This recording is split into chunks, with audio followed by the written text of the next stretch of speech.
দেখ কচি, আজ বাজার থেকে তোর বাবা কি মাছ আনছে। এই যে দেখ না, বড় শোল। বাহ, বেশ বড় সাইজের আছে কিন্তু। হ্যাঁ, আর এই যে বাজার থেকে একটা আম নিয়ে আসছে, অফ সিজনের আম। আমটাও কিন্তু দারুণ। এই মা, আমটা দিয়ে কি মা আমসল আজ বানাবে নাকি? না, আমসল বানাবো না, এই আম দিয়ে এইটা টক ঝাল বানাবো এই মাছের।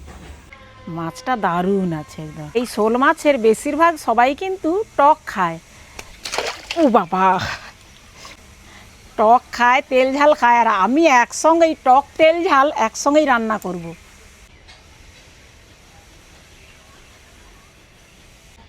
মাছের মধ্যে একটু ছাইটা মাখিয়ে নিই, প্রচুর হড়কা।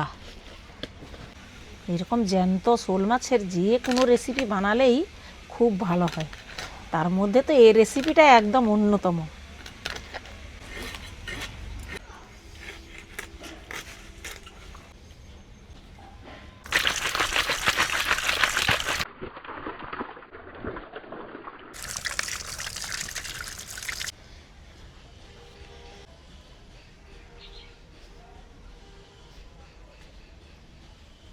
মাছটা কেটে পরিষ্কার করে ধুয়ে নিয়েছি, এবারে মাছের মধ্যে নুন হলুদ মাখিয়ে নেব।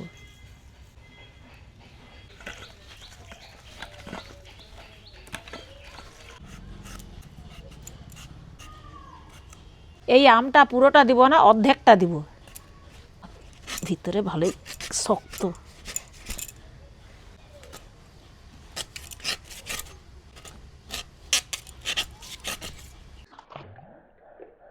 এবারে মশলার মধ্যে কিছুটা আদা, কাঁচা লঙ্কা, শুকনো লঙ্কা, কিছুটা ধনে আর কিছুটা জিরা একসঙ্গে বেটে নেব।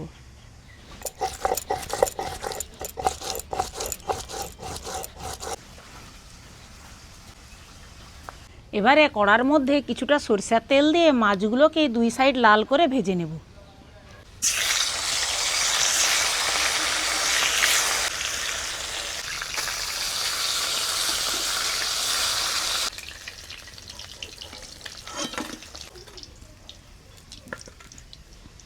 ওই তেলে আলুগুলোকে নুন হলুদ দিয়ে ভেজে নেব।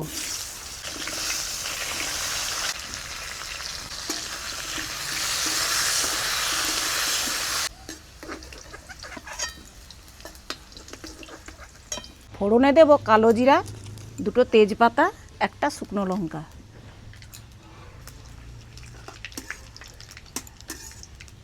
ফোড়নটা ভাজা হয়ে গেছে, ওর মধ্যে দিয়ে দিব পেঁয়াজ কুচি।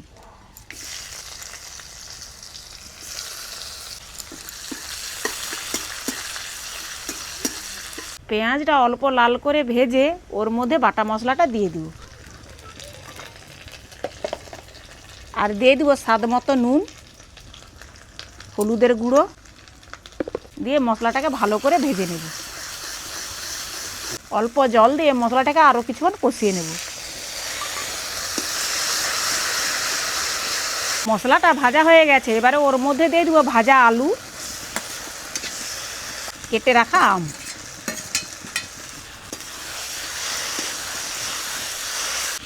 এবারে দিয়ে দেবো পরিমাণ মতো জল।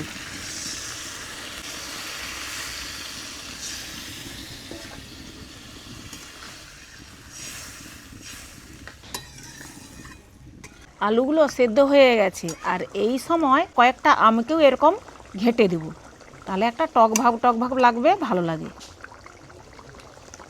এর মধ্যে দিয়ে দিব ভাজা মাছ।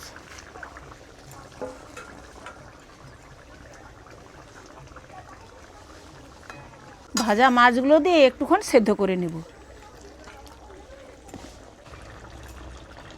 এবারে এর মধ্যে দিয়ে দেবো কয়েকটা কাঁচা লঙ্কা। এবারে তরকারিটা আমি নামিয়ে নেব।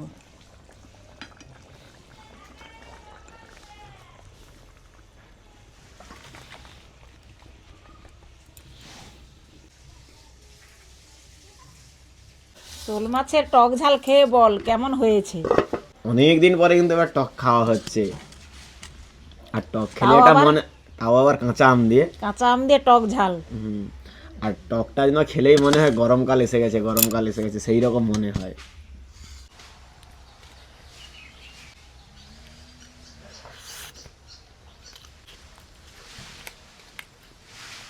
টকটা তো দারুণ হয়েছে একদম।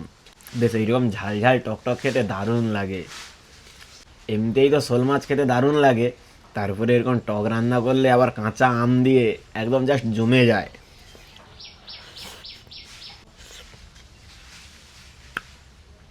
ভীষণ টক আছে আমটা, বেশ ভালো লাগছে খেতে।